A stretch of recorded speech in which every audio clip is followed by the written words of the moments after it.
বাংলাদেশ ফুটবলের গোলবারের নিচে এখন সবচেয়ে আলোচিত প্রশ্ন আনিসুর রহমান জিকো নাকি মিতুল মার্মা, কে সেরা গোলকিপার? অভিজ্ঞতা বনাম উদীয়মান প্রতিভার এই লড়াইয়ে দুজনই নিজ নিজ জায়গায় দারুণ পারফর্ম করেছেন, কিন্তু শীর্ষে জায়গা করে নেওয়ার দৌড়ে কে এগিয়ে, এই বিষয়টাই যেন এখন সবচেয়ে বেশি আলোচনায়।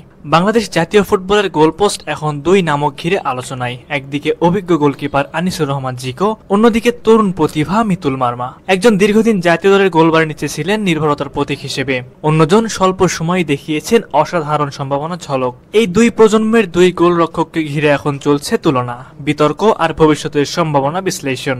আনিসুর রহমান জিকো দেশের অভিজ্ঞতম গোলকিপারদের একজন। জাতীয় দলের হয়ে তিনি এখন পর্যন্ত খেলেছেন ৩১টি আন্তর্জাতিক ম্যাচ। তার রিফ্লেক্স, অভিজ্ঞতা ও মাঠের নেতৃত্ব গুণ তাকে দীর্ঘদিন কোচদের প্রথম পছন্দ হিসেবে পরিণত করেছিল।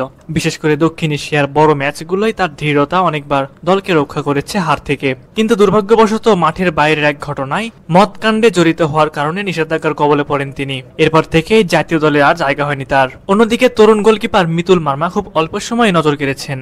জাতীয় দলের হয়ে এখন পর্যন্ত খেলেছেন মাত্র 4টি ম্যাচ, তবে প্রতিটি ম্যাচে তিনি দেখিয়েছেন আত্মবিশ্বাস ও চমৎকার গোল লাইন দক্ষতা।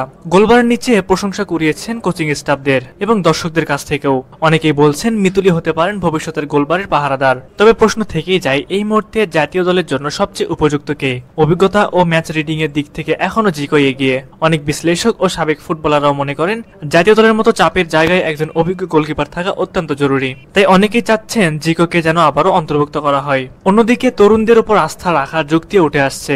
মিতুলের বয়স কম, সময় তার পক্ষে। এখন সুযোগ পেলে আগামী দিনের জন্য আরো পরিণত হয়ে উঠতে পারেন তিনি। সব মিলিয়ে বাংলাদেশ জাতীয় দলের গোলপোস্ট এখন দুজন যোগ্য গোলকিপারের মধ্যে সীমাবদ্ধ নেওয়ার দ্বিধায়। একজন হলেন অভিজ্ঞতার প্রতীক, অন্যজন আশার আলো। সামনে বড় টুর্নামেন্ট বা গুরুত্বপূর্ণ ম্যাচে কাকে বেছে নেয় টিম ম্যানেজমেন্ট, তা এখন দেখার বিষয়। সুপ্রিয় দর্শক, আপনাদের কাছে কি মনে হয়, জিকো নাকি মিতুল, কে দেশ সেরা গোলকিপার? এবং পরবর্তী ম্যাচে আপনারা গোল পোস্টের নিচে কাকে দেখতে চান? অবশ্যই এই বিষয়ে আপনাদের মূল্যবান মতামত আমাদের কমেন্টে জানাবেন।